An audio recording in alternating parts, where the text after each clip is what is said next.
আমি তোমার হতে চাই, এটা মিথ্যে কোনো গল্প না।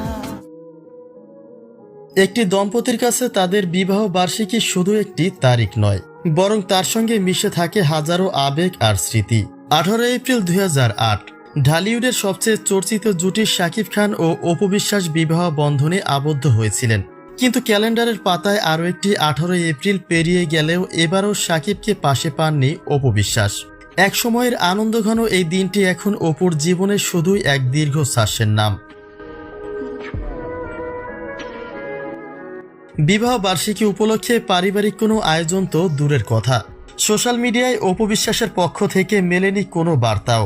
যে দিনটি নিয়ে ভক্তদের মাঝে উন্মাদনা থাকে, সেই বিশেষ দিনে অপুর এই নীরবতা অনেক না বলা কথাই বুঝিয়ে দেয়। একসময় দিনটিকে ঘিরে অনেক স্বপ্ন থাকলেও বর্তমানের বাস্তবতা যেন সেই রঙিন স্মৃতিগুলিকে ধূসর করে দিয়েছে। বিবাহ বার্ষিকীর এই নির্লিপ্ততা স্পষ্ট করে দেয় যে শাকিবকে পাশে না পাওয়ার শূন্যতা অপুকে কতটা গ্রাস করেছে।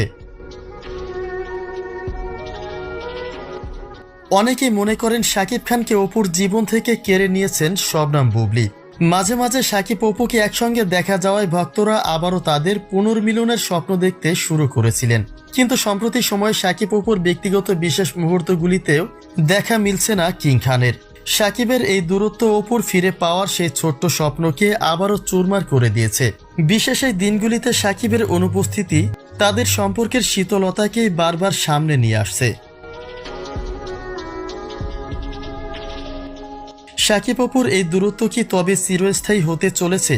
বিবাহ বার্ষিকীতে শাকিবের এই নীরবতাকে আপনি কিভাবে দেখছেন? অপু কি পারবেন তার ভাঙা স্বপ্ন জোড়া লাগাতে? এ বিষয়ে আপনাদের ব্যক্তিগত মতামত জানিয়ে দিন কমেন্ট বক্সে।